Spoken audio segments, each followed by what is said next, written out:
민주정치와 법 1단원입니다. 먼저 정치의 의미와 기능에 대해 보실게요. 정치의 의미라는 게 나오는데 이 부분이 굉장히 시험에 잘 나오는 테마죠. 정치는 크게 좁은 의미와 넓은 의미 두 가지의 컨셉으로 나눌 수가 있어요. 좁은 의미의 정치는 국가현상설이라고도 부르는데 국가와 관련된 일을 하는 활동만을 정치로 보는 거죠. 이것만 정치다.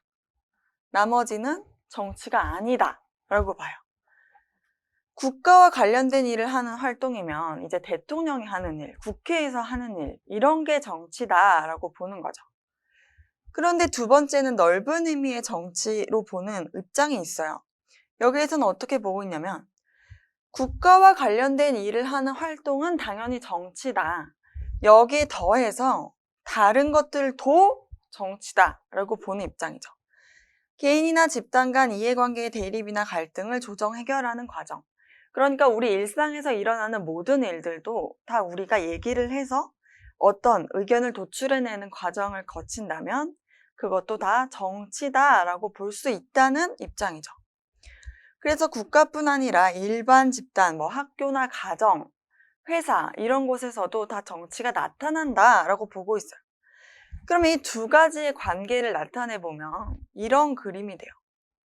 좁은 의미의 정치와 넓은 의미의 정치.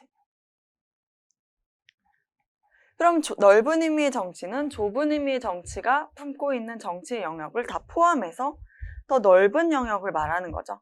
그러니까 문제로 잘 나오는 건 그럼 국가와 관련된 일을 하는 활동을 이 넓은 의미에서는 정치로 보지 않는다라고 하면 그건 틀린 질문이 되겠죠. 그러니까 이 좁은 의미에서 말하는 그 정치, 국가와 관련된 그 영역은 넓은 의미의 정치에선 당연히 이것도 정치다라고 보고 더 넓은 가정이나 학교에서 일어나는 일들도 다 정치다라고 더 넓게 인정하는 입장이다라는 거예요. 이거 이따 개념 문제로 같이 풀어볼게요. 그다음에 두 번째 개념으로 넘어가 볼게요. 두 번째 개념으로 가면 정치의 기능이 나오네요. 정치의 기능. 정치란 건 무슨 기능을 하지? 라는 거죠. 정치의 기능. 네 가지 기능이 있다고 해요. 갈등 해결 기능. 우리가 어떤 걸로 싸우는 경우가 있잖아요. 이를테면 국회에서는 어떤 법을 만들고 싶어 해요. 국회에서 이제 이런 법을 만들자라고 했을 때 이 법을 통해서 유리해지는 사람도 있고 불리해지는 사람도 있겠죠. 그럼 이 유리해진 사람은 빨리 만들자라고 할 거고 불리해진 사람은 그런 법 만들지 말자라고 할 거죠. 그럼 이 갈등을 해결해주는 기능을 하는 게 바로 정치죠. 우리가 그럼 어떤 국회의원을 뽑을 거냐, 이 법에 찬성하는 국회의원을 뽑을 거냐, 반대하는 국회의원을 뽑을 거냐, 그렇게 해서 국회의원들이 뽑혀서 법을 만들고 해결해 나가면서 사회적 갈등이 이제 해결되기를 기대하는 거죠. 그다음에 두 번째, 질서 유지 기능. 이런 정치 활동을 통해 법이 만들어지고 이 법이 실행이 되면은 이 사회가 보다 안정적으로 될 수 있겠죠. 그래서 이런 기능을 질서 유지 기능이라고 불러요. 또 시민 참여 기능. 우리 이 법 좋아요, 싫어요 말할 수 있고 어떤 국회의원을 뽑을지 정할 수 있고 투표할 수 있고 이런 게 바로 시민이 참여하는 기능이죠.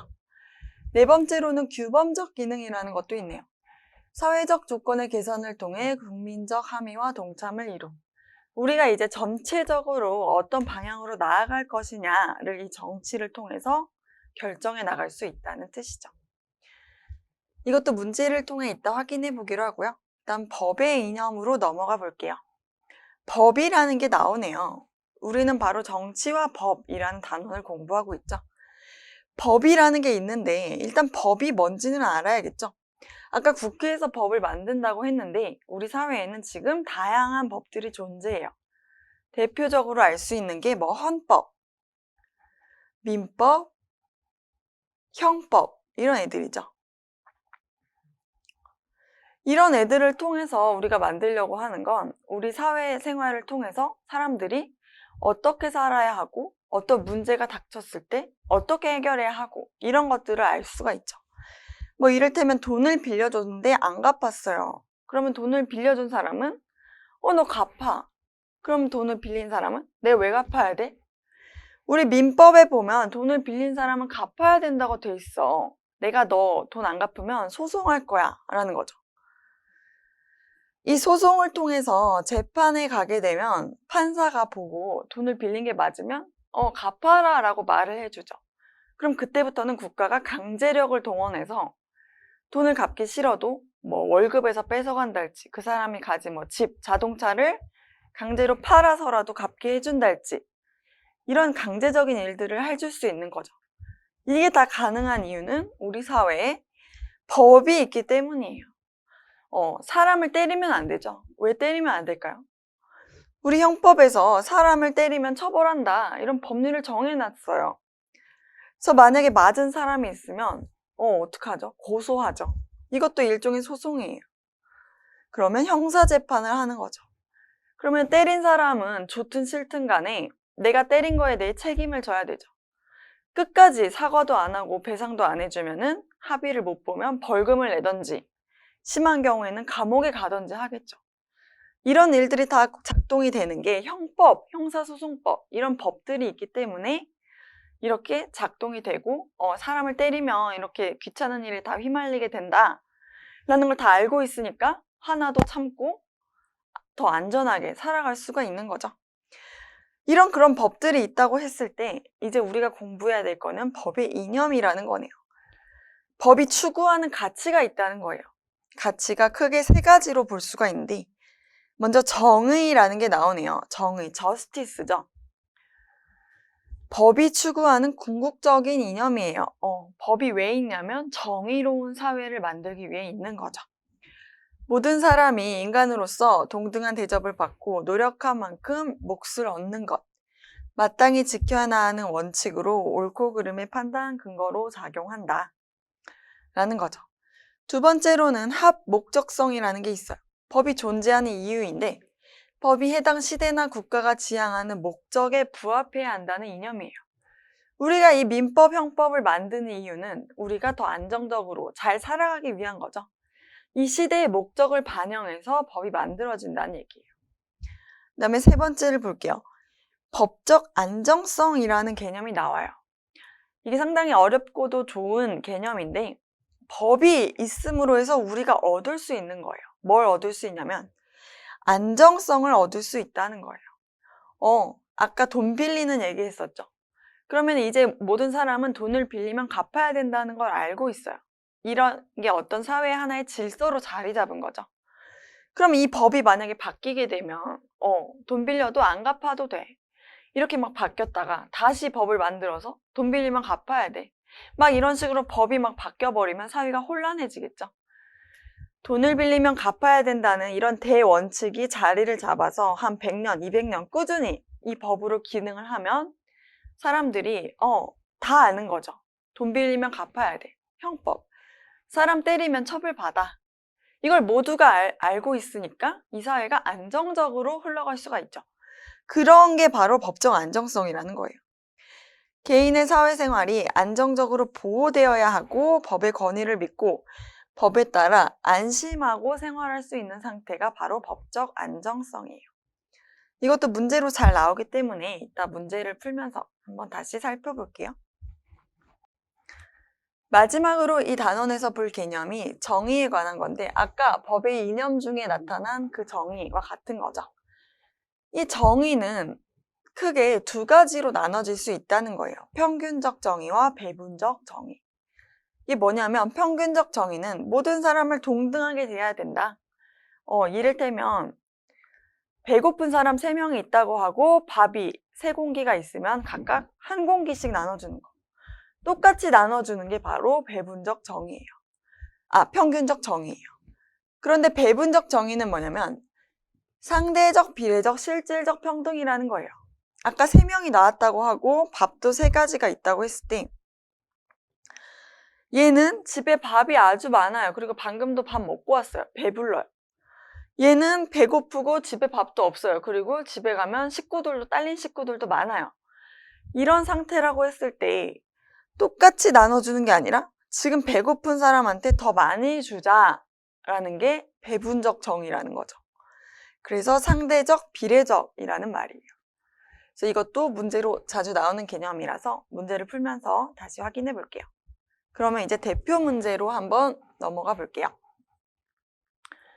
대표 문제 중에 17년도 9월 모평 1번인데요. 보통 1번으로 자주 나오는 게 바로 아까 그 정치를 보는 관점이에요. 그러면 정치라는 게 두 가지 관점이 있다고 했죠. 국가가 어떤 사회 갈등을 해결하고 질서를 유지하는 현상이다. 정치는 국가가 하는 일이다. 국가 현상설이죠. 바로 좁은 의미의 정치예요. 그런데 나는 다양한 집단에서 나타나는 이해관계 대립과 갈등을 조절하고 해결해 나가는 과정이 다 정치다. 더 넓게 보는 입장이죠. 넓은 의미의 정치예요. 이 정치를 보는 입장은 이렇게 두 가지 입장을 주고 두 개를 비교하는 문제가 잘 나와요. 그럼 일단 가와 나의 특징을 구별을 해야 이 보기를 풀 수가 있겠죠. 정치를 더 넓은 의미로 이해하는 건 지금 가보다는 나에서 더 넓게 이해하죠. 그럼 기억은 틀렸네요. 니은을 볼게요. 공동의 문제를 해결하는 과정에 참여하는 주체가 더 다양하다고 본다. 더 다양하다고 보는 건 넓은 의미의 정치죠. 니은번도 틀렸어요. 디귿을 볼게요. 아파트 쓰레기 처리 문제를 해결하기 위해 주민회의를 하는 것. 지금 국가에서 하고 있나요? 아니죠. 그냥 마을, 그 아파트에 사는 사람들끼리 회의를 하는 것도 정치라고 보는 건 넓은 의미의 정치 입장이죠. 그러면 나는 가와 달리 그 뒷부분도 다 맞는 문장이 되는 거죠. 그래서 디귿은 맞는 문장이에요. 그다음 국무회의에서 중요 정책을 심의하는 것을 정치라고 보는 건 가와 나 모두의 입장으로 타당한 거죠. 국무회의는 대통령이 주관하는 회의를 말해요. 우리나라 행정부의 최고회의를 말하죠. 그래서 국가에서 하는 활동이라서 이걸 정치라고 보는 건 이 두 입장 모두 공통된 점이죠. 그래서 맞아요. 그러면 옳은 것만 고르면 디귿, 리을이라서 정답은 5번이 되겠죠. 그래서 이 문제는 이런 식으로 푸시면 되겠습니다. 그 다음 대표 문제로 가볼게요.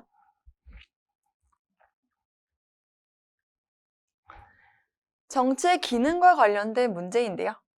정치의 기능이 세 가지가 나오고 이를 다시 갑, 을, 병, 학생의 말과 연결 짓는 문제네요.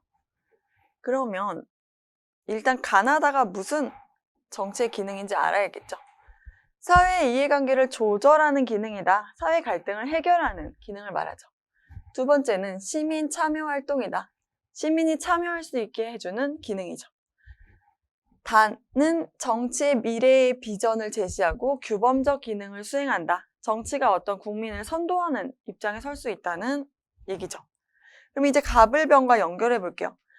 정치권은 청년 실업 문제 해결에 적극적으로 나서야 된다. 정치가 먼저 선도적으로 나서는 규범적 기능을 말하고 있죠. 그래서 갑은 다와 연결이 될 거예요. 을을 볼게요. 정년 연장으로 인한 장년과 청년층의 갈등을 최소화해야 된다. 정년이 연장된다는 건 회사에 일할 수 있는 기간이 더 길어진다는 거죠. 그럼 지금 회사에 들어와 있는 사람은 장년층이겠죠. 나이가 많은 사람들. 이 사람들은 나 더 일하고 싶어 이렇게 할 거예요. 그런데 그 사람들이 자리를 가지고 있으면 그만큼 신입사원을 덜 뽑겠죠. 그러면 청년층, 지금 내가 취업해야 되는 입장에서는 지금 저 회사에 있는 사람들이 나가줘야 내가 들어갈 텐데 저 사람들이 계속 있으면 내가 취업을 못한다고 해서 둘이 갈등이 일어나겠죠. 이런 갈등을 최소화 해결해주는 게 바로 정치를 통해서 가능하다. 이해관계를 조정하고 해결한다라는 게 가와 연결되겠죠. 그다음에 마지막 병을 볼게요. 정부의 예산이 효율적으로 사용되고 있는지 감시하는 것도 중요하다. 감시는 이제 시민의 역할로 감시를 할 수가 있는 거죠. 이 예산 어디 썼죠? 잘 썼나, 못 썼나 이런 걸 보고 의견을 제시하는 역할을 할 수가 있죠. 그래서 이게 참여 활동과 연결이 돼요. 그러면 다가 나로 연결이 되니까 정답은 4번이 되겠습니다. 이렇게 풀어볼 수 있겠죠? 그 다음 문제로 넘어가 볼게요.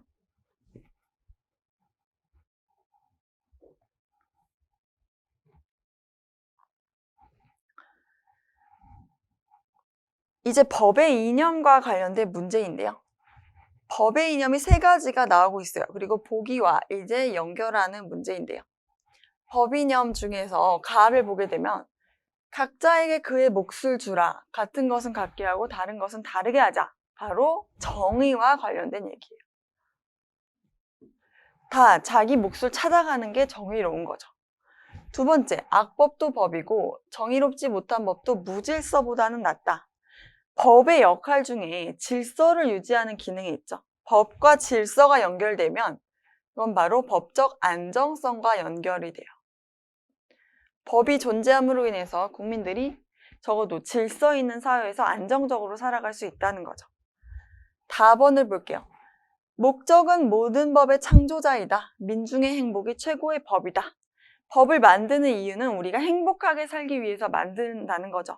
바로 법의 합 목적성에 대한 얘기예요. 그럼 이 3가지 이념이 이렇게 나온다고 했을 때 정의라는 거에 따르면 법관, 판사는 모든 피고인을, 재판을 받고 있는 사람을 말하죠. 공평하게 대우해야 되는데 장애를 가진 사람은 더 배려를 해줄 수도 있다. 이 3가지 중에 찾는다면 바로 정의와 연결이 될 거예요. 그래서 맞는 말이죠. 니은을 볼게요. 법적 안정성인 나에 따르면 타인의 토지를 20년 이상 자신이 소유할 의사로 평온 공연하게 점유한 사람에게 소유권이 인정될 수 있다. 무슨 말이냐면 사실은 남의 땅이었는데 내 땅인 줄 알고 내가 20년 동안 여기 살았어요. 그러면은 진짜 그 땅 주인이 와서 여기 사실 내 땅인데 너 나가. 이렇게 할 수 없다는 거죠. 20년이 지난 후에는. 왜? 이미 20년 동안에 이 사람이 사는 그런 질서가 형성이 됐기 때문이에요. 그게 바로 법이 추구하는 법적 안정성이라는 제도에 부합하는 거죠. 그래서 우리가 이런 시효 취득이라는 제도를 만들어서 운용을 하고 있어요. 그래서 이게 법적 안정성과 연결되는 게 맞죠. 디귿을 볼게요. 다에 따르면 모든 법률은 시대와 사회의 가치관에 영향을 받지 않는다. 다는 아까 합 목적성이었죠. 그런데 우리가 법을 통해 어떤 목적을 달성하고자 하는데 그 목적은 사실은 시대와 사회마다 다 원하는 게 틀려요. 고대 시대를 보면 뭐 물건을 훔치면 손목을 자른다. 뭐 이런 법률이 있었죠. 그런데 지금 우리 현대 사회는 그런 법률은 있을 수가 없죠. 아무리 범죄자라 하더라도 뭐 그 사람의 신체에 해를 가하는 일은 있어서는 안 되잖아요. 그만큼 인권의 중요성이 높아졌고 가치관이 달라지는 현상이죠. 그럼 이 가치관에 맞게 법이 변해야 되는 거죠. 이 한 목적성에 따른다면. 그래서 이 디귿은 틀린 문장이 될 거예요. 그다음에 리을을 볼게요. 법률이 상황에 맞게 자주 개정되어야 달성될 수 있는 반면에 어떤 거는 법률이 함부로 변동되지 않아야 달성된다. 그럼 이 나와 다에 대해 얘기를 하고 있는데 법률이 자주 바뀌지 않아야지 더 안정적으로 될 수 있는 건 나겠죠? 그럼 변동되지 않아야 실현되는 건 다가 아니라 나일 거예요. 그리고 우리가 목적이라는 게 항상 바뀐다고 했었죠, 시대에 따라서. 그러면 지금 사람들이 원하는 거를 해주기 위해서는 법이 거기에 맞게 바뀔 줄도 알아야 달성이 되겠죠.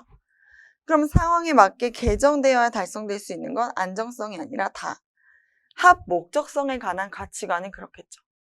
그래서 이 리을 문장을 통해 또 알 수 있는 점은 이 안정성과 합 목적성은 서로 그걸 달성하기 위해서 우리가 가야 할 길이 지금 충돌하고 있다는 점이에요. 그럼 우리가 합 목적성을 위해서는 법을 바꿔야 되는데 안정성을 위해서는 법을 바꾸지 말아야겠죠. 그래서 이거를 조화롭게 운용하는 게 필요하다라는 결론이 나올 수 있어요. 그래서 이 문제 정답은 기역 니은이기 때문에 1번이 되겠습니다. 다음 문제로 가볼게요.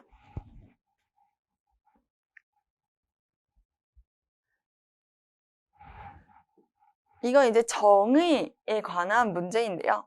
이제 아빠가 있는데 초콜릿을 사왔대요. 그런데 쌍둥이 중에서 갑이라는 애는 책도 많이 읽고 숙제도 다 했다. 오늘 잘 지냈다라고 얘기를 하고 있죠. 근데 을이라는 애는 종일 놀면서 숙제도 안 하고 공부도 안 하고 때만 썼다. 이렇게 하고 있어요.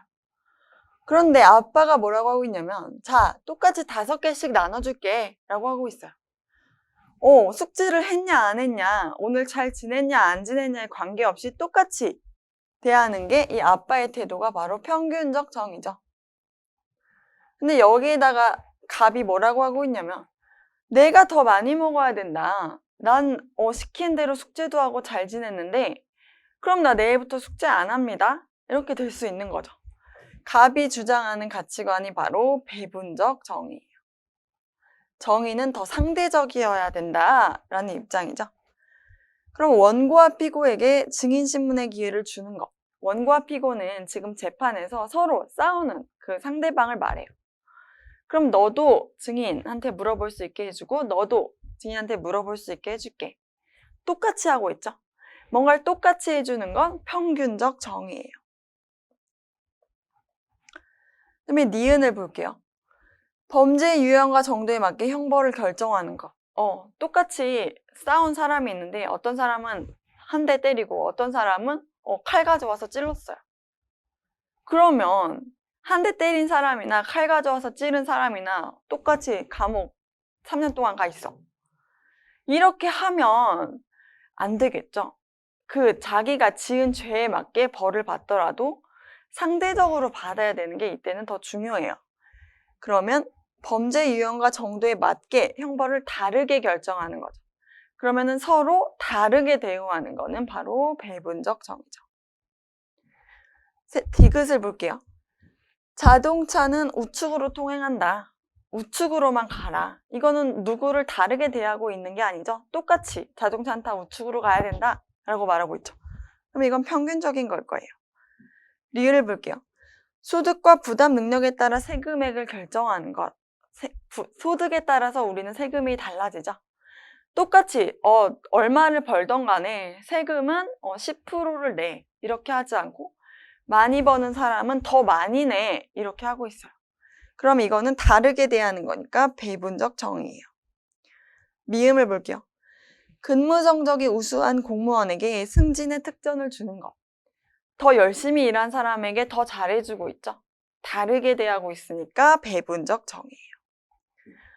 그래서 갑의 판단 기준과 부합한 사례를 찾는 거였죠. 배분적 정의에 부합한 사례를 찾는다면 니은, 리을, 미음이 돼서 이 문제의 정답은 5번이 되겠습니다.